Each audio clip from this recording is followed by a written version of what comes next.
génn ci bii jàll ci bee génn ci buntu bi duggee fa. la ilaha illallah. mais Paasan bëggoon naa aussi tamit am sa avis ci coow loolu nga xamante ne mooy accusation yooyu ñooy junj léegi journaliste yi koy jàllale.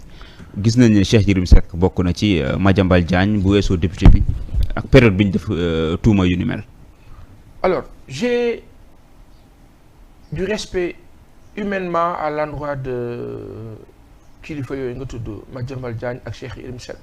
Cheikh Yérim nu ngi kaa jaale way juram bu jigéen bi fi jógee sunu yaay boobu di ñaan yàlla def ko xaritu Seydina Muhammad sallallahu alayhi wa sallam sa aljana yi gën a kawe di ko masaw bu baax di ko ñaanal jàmm ak njabootam di ko ñaanal itam Madiambal Diagne sauf que on ne partage pas leur avis. Après ñoom souvent on nous dit oui ils sont informés c'est ce qu'on nous dit tout le temps. Après on nous dira qui est informé qui n'est pas informé. Mais on peut paraître ne pas être informé mais on peut être informé aussi. Il y a beaucoup qui sont informés dans ce pays. Parfois même qu'ils le sont plus que ñoom à un niveau insoupçonné. Mais on respecte leur thèse. Par contre leur avis ne saurait m'agréer. Pourquoi? Parce que dañoo far. C'est triste de le dire dañuy reprocher yeneen journalistes yi ay Pape Alé et autres waaye da ngeen a contre nguur gi mais ñoom dañoo ànd ak nguur gi. Et c'est de visu. dafa far boo faree sa analyse day biaisé. Oui ce qu'on reproche aux autres journalistes yi naan waaye da ngeen contre nguur gi mais ñi contre nguur gi nag il faut voir comment ils analysent. De bout à bout depuis le début de 2021 à maintenant Ousmane Sonko ils n'ont jamais été capables de dire ah mais quand même là on aurait dû. Ils n'ont même pas su être capables à un moment donné de dire mais quand même Ousmane Sonko quand il est sorti pour aller au tribunal on l'a empêché de le faire.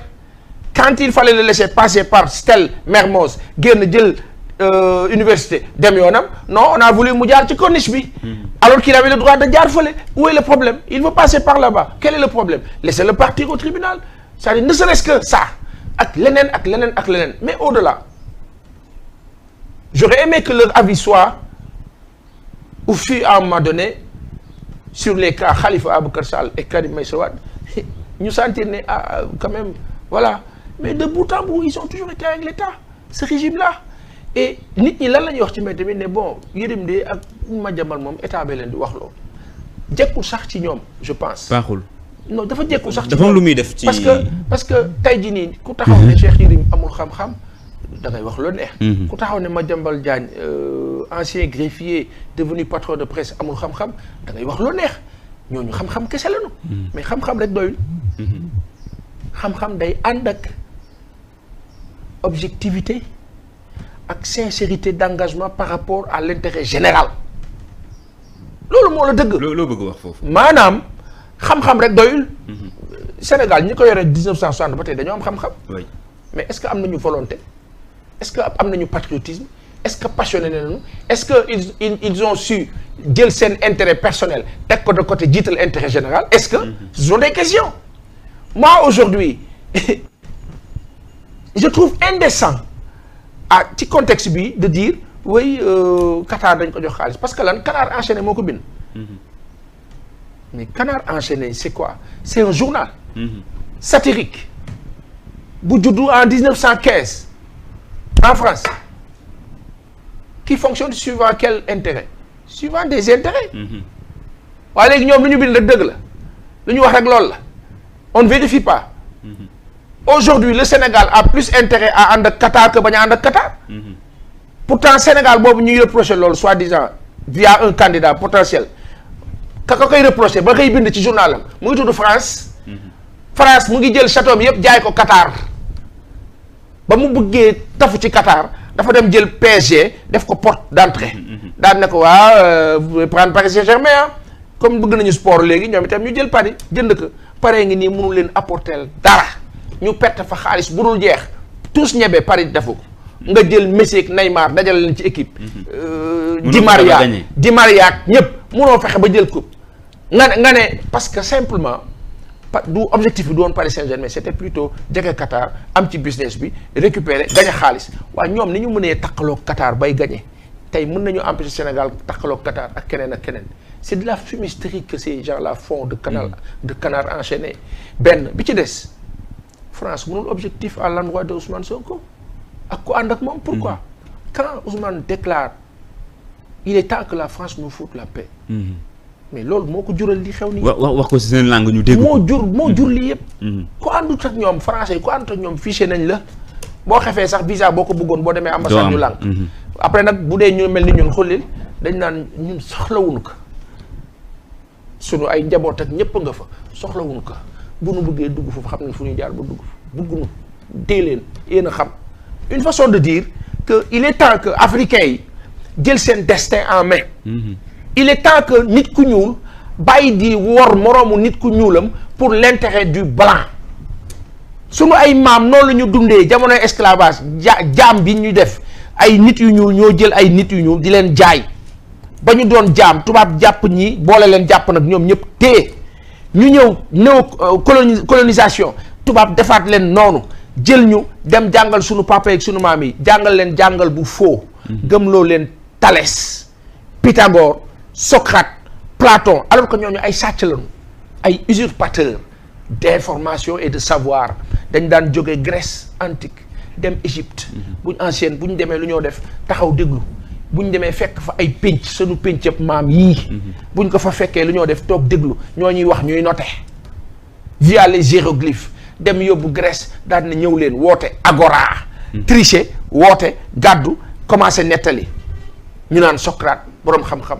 Thalès Pythagore boroom xam-xam Platon Aristote ak ña ca des alors que et c'est là où le mal est si profond sunu ay kilifa ak seen ay xam-xam ba ñu am dafa leen waroon libérer malheureusement un Cheikh Anta Diop moom libéré wu na parce que yàlla def na peut-être mu nekk am gëm-gëm moo tax gëm-gëm c'est très important am fooy bokk ba xam ki nga doon ak am solo quand on parle de Charles de Gaulle je vais donner un exemple Charles de Gaulle il est de la haute bourgeoisie française moo tax mu taxawal France lu nu ko contre ku nu naw la j'adore de Gaulle par sa noblesse son nationalisme son patriotisme parce qu'il a su à un moment donné avant la date du 18 juin 1940 il a su comprendre il a compris et a pris la décision noble de se dire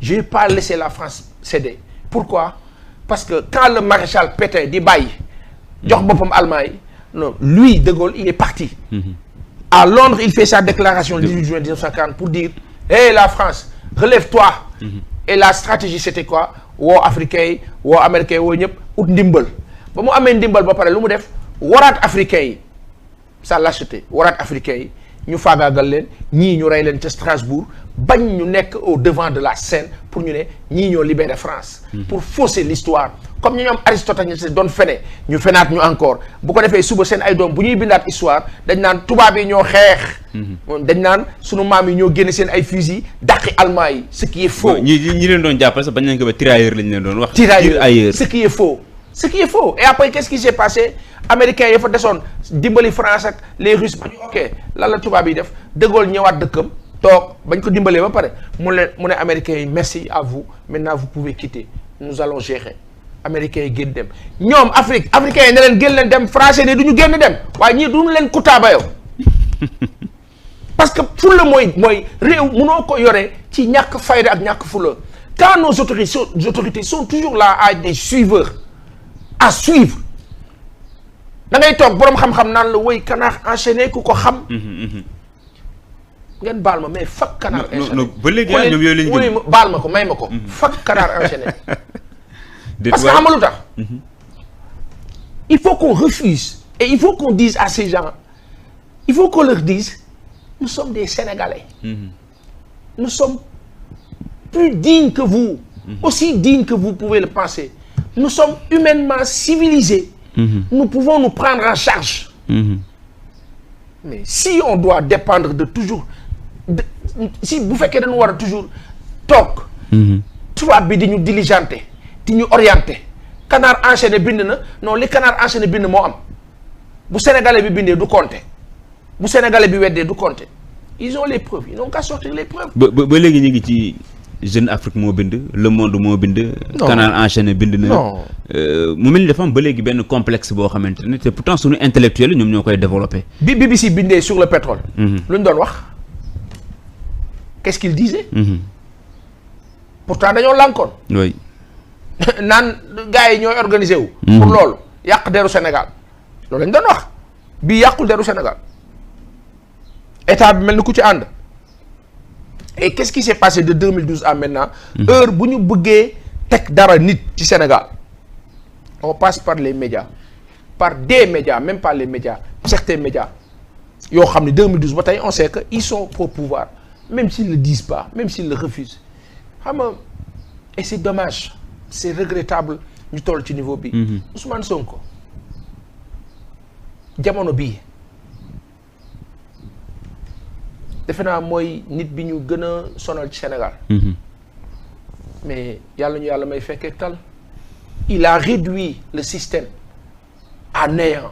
ah bon. même beneen nitu système bu fi toogaatoon tey li doon am du mën a nekk parce que les populations ont compris ce qu'elles n'ont pas pu comprendre à un moment donné Ousmane leur a fait comprendre ils ont compris. Cheikh Anta dafa wax ba dem les gens n'étaient pas parvenus à comprendre ce que Cheikh Anta n'avait pas réussi pour faire comprendre aux Africains leur avantage Ousmane l'a réussi vis-à-vis du Sénégal et aujourd'hui c'est le leader ou l'un des leaders d'opposition les plus connus en Afrique.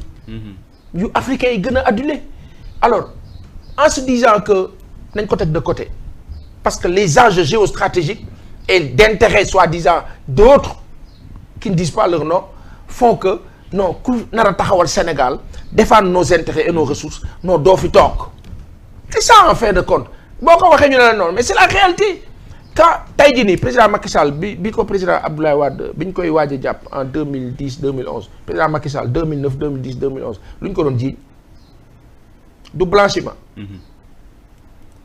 ah lu tax moment boobu. am nañu tuddoon sax fonds taïwanais yi. waaw mais pourtant Sénégalais yi dañ ko défendre. mais ces mêmes Sénégalais là ñoo fi nekkaat tey nañu ñàkkee woon gëm loolu contre le président Macky Sall. même Sénégalais yooyu noonu la ñu ñàkkee gëm li ñoo wax ci Ousmane Sonko yàlla dëgg la bëgg. mais ba jamono ji mu nekk prison te wala ay accusation di wër di daal ci boppam mais doo comprendre Palassane lu war a loolu tey ji ñu Karim ak Khalifa bi ñu leen jàppee day gis ni lépp dafa daloon après ñu ne ñu ngi ci kaso bi mais moom mi ngi ci kaso bi ngay dégg ñu naan non am na ay xaalis yu mu recevoir mu mel ni mi ngi ci kaso bi teewul ñu ngi wéy di continuer di ko gën di charger mu wéy di continuer di leen sonal. non mais dama lay wax nan laa la ko mën tuddee xam nga non yàlla ñu yàlla musal ci bon. amiin yàlla ñu yàlla musal ci bon parce que Jeanne ak Maurice Maréchal bi nga xam ne ñoom ñoo créé le canard enchaîné. en 1915. bi ñu ko doon sos xam lu mu ci jublu woon. renforcer l'information xam nga pour lan. pour que les Français de façon satirique. simple am accès à la réalité et à la vérité loolu lañ ci jublu woon tey ñu dem ba loolu nekk identité exister canard enchaîné di génn à près de presque 300 000 exemplaires yu ñoo tiré en hebdo nekk lu crédible mais la leen taxoon jóg xamala la woon défendre les intérêts de la France joxe information bu baax population bi jot ko pour ñu taxawal seen réew tey au Sénégal loolu dañ ko raflé parce que lépp loo xam ne mu ngi génn ci information lu ci ëpp dans nos médias li ci ëpp on l'a vécu de 2021 à maintenant on a vu quoi que une bonne partie de la presse n'en a cure de fenn fi Sénégalais yi war a nekk. c'est toujours des infos tendancieuses yoo xam ni pour dugal nit takkal nit insister ci benn affaire bu sonal ñëpp. ngay toog di dégg ñu naan la ministère de la santé am na benn marché de gré à gré de 71 milliards bu ñu fa joxee scandale bu rëy. kenn waxu ci la ministre Xemes nu ngi kaa nuyu sunu yaay boobu madame Xemes Ndiaye Marie Xemes qui expliquerait soi-disant que ci période du coow Adji Sarr bi. donc il fallait réagir. ah Moustapha benn instant réew kenn du leen saaga ay ndey. te APR nag yëpp miin nañ ñu APR miin nañ ñu yëpp nañ ñu ñeme nañ ñu fatt nañ ñu sonal nañ ñu te du ñu taxaw nag malheureusement si seen bind bi la. ci façon parti si ADN bi la ci ADN bi la maanaam du ñu taxaw pour taxaw nii mu rafetal nii ñu ne affaire yi xamuñu loolu dañuy dem rek ba sës nañ moytu nag dajeeg dara. parce que oto moom boo ko taalee fii jëm Ndar doo taxaw di daw cinquième teel la ngay dégg à un moment donné les Sénégalais sont gentils. il faut arrêter benn moment pourquoi téye ngeen nit bi ci kaso bi léegi c'est quoi le problème on veut mettre en mal le Sénégal les Sénégalais ak les Sénégalais ak Qatari yi c'est de la fumisterie. yàq moo leen tax a jóg et c'est ça part de qui des tubaab après ay Sénégalais jël ko adopté ko bëgg ñu ko imposer bu dul Ousmane Sonko di keneen. que bëgg a defar réew mi di nga liggéey Qatar di nga liggéey keneen ak keneen tey jii nii Israël seen otage yooyu ñu téye Gaza kan moo nekk di leen libérer c'est le Qatar. Qatar moo nekk di lijjanti pour ñu libérer leen mooy wax ak Hamas parce que ñoom tubaab bi dañ naan Qatar mooy financer Hamas. le Qatar soutient ñi nga xam ne ñoom la bokkal dëkk bokk ak ñoom deret bokk ak ñoom réew ñuy les arabes. à un moment donné même si à un moment donné Qatar ak Arabie Saoudite dañu mel ni sax ànduñoo ak arab yi à un moment donné mais am na foo xam ne fa la ñu mën a yem barki démb ñoom waa Qatar lu ñu doon kaas mais c'est inhumain ce qui se passe à Gaza le fait que àdduna bi yëpp communauté internationale mel ni dara xewul ñuy def comme je m'en fous waaw léegi kooku France boobu nga xam ne mu ngi mel ni hypocrite buy def je m'en fous mooy ñëw ne la non Qatar bii kat attention dafa dig dara Ousmane Sonko moytu leen nangam ak nangam pour justifier suba un potentiel on ne sait quoi de terrorisme à défendre pour jiiñ ñu ko pour jaxase suñu dëkk yi le président Macky Sall va partir incha allah na dem ci jàmm ak salaam beneen président bii ñëw il lui faudra énormément de fermeté outre les alliés qu'il faut pour dire merde à certains et il faut vraiment dire merde à certains. mais est-ce que problème France la problème France la parce que su ma la déggee nga ce que lu ma gëm la ce que le Mali le Burkina et le Niger ont réussi foog sénégalais yi ak maliens yi ak ivoiriens yi keneen egg ci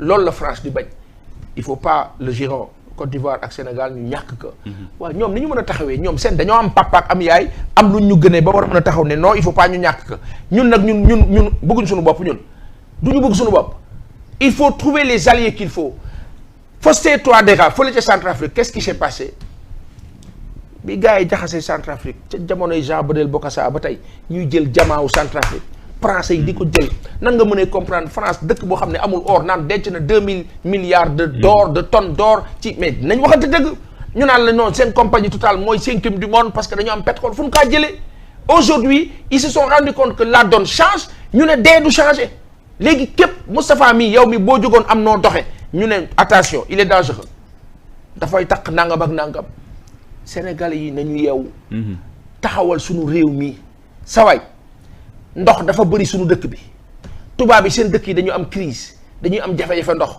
dans 25 ans 30 ans bu ñu xefee tubaab yi ñooy ñëw déjjati ñu suñu dëkk yi nangu dëkk bi dëkk fii la ñu def indien yi ci Amérique il faut que ñun ñu dépasser et malheureusement la presse sénégalaise les journalistes sénégalais ngeen baal nu quoi amuñu benn prétention mais dañu war a yokk gëstu bi xool ce qui se passe dans le monde pour comprendre ne qu'il y a des enjeux il y a un danger potentiel fu 560 milliards de mètres cubes nekk dans le nord dañu Samba Sarr doon wax ak ñoom Clédor fu 20 gisements de lithium nekk 2035 tubaab bi war a utiliser lithium pour dawal seen ay oto xam nga ni loolu day soxal France seen calcul yëpp mooy nu ñuy gàddoo Sénégal nguufaan ko teg ko nuy man damay ñaan Madiambal Diagne Cheikh Yérim Seck ak kilifa ya mel ni ñoom ak ñeneen seen xam-xam romb na li noo wax ñun nañu teg intérêt yi fële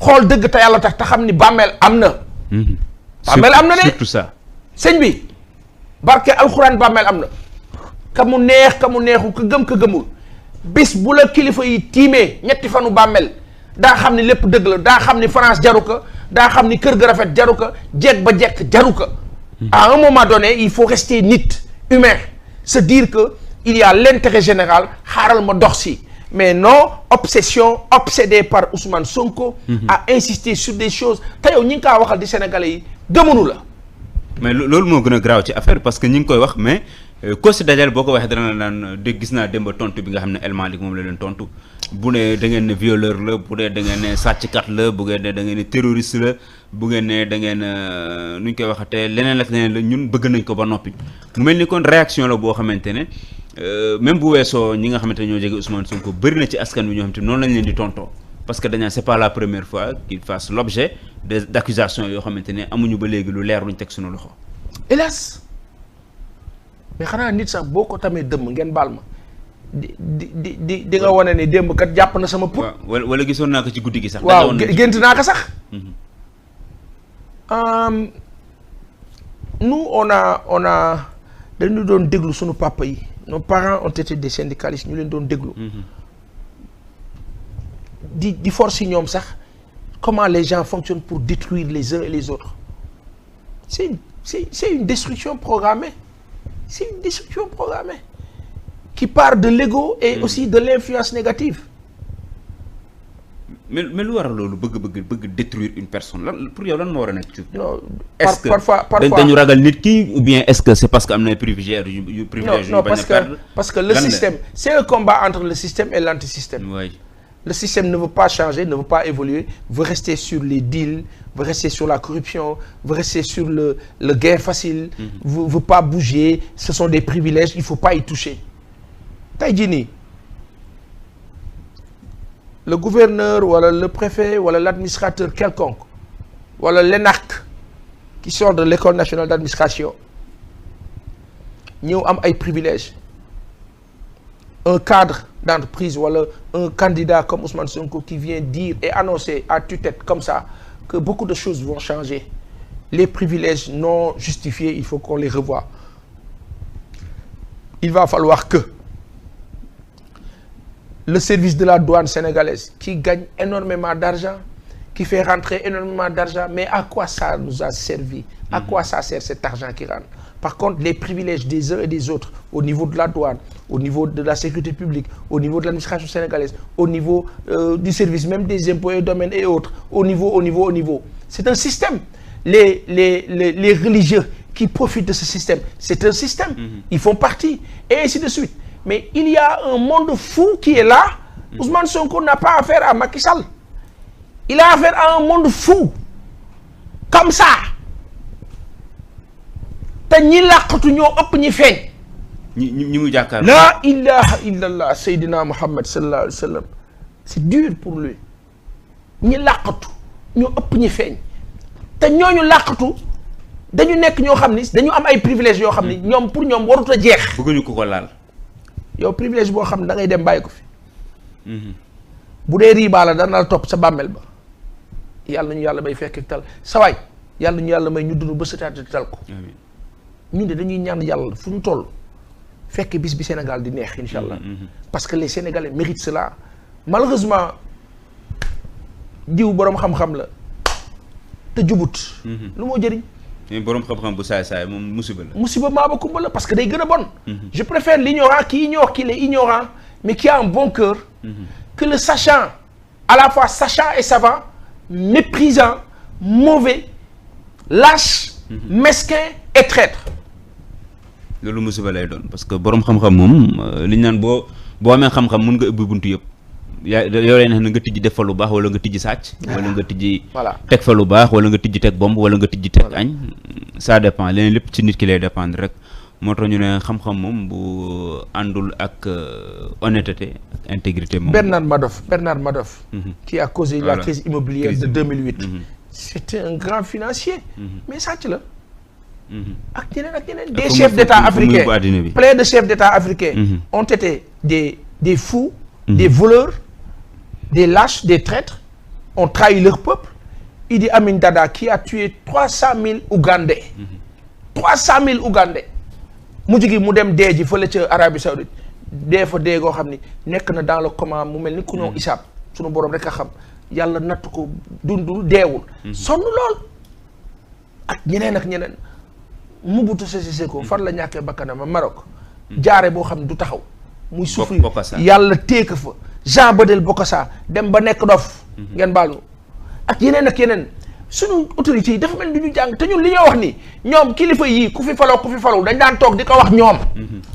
ba ci journalistes yi tey di ànd ak état bi di ànd ak pouvoir bi ci li moo def te du yoon dañ daan toog di ko défendre peut-être nag àddunaay dox léeg-léeg nga toog lekk sa pom ba mu neex jàpp njaax yëg sa bopp mais na Baye Assane toog ci écran bi nga zappé bayam ci mais ce garçon là il faut l'aider quand même. je pense que ça ne va pas chez lui il faut l'aider fekk kooku ndox ba muy naan doy na ko mu neex la mu naqari la nga yëg nga bañ a yëg faalewu la keeru la lijjantiwu la ak kaamunti doon war ma rek la laa jox ak respect ndax xam nga lan su dee da nga kaa mag mu ne kii de mag na ma mu jox la àq bi su dee da nga kaa maanaam am nooy dundee mu wekk la ci bu dee da ngaa mel naka su dul noonu moom malgré ses imperfections mu jéppe la doo ko saf dara nga bëgg nag mu respecté la du la mën a respecté mënul nekk dalay xeeb parce que kaa xeeb mu xeeb la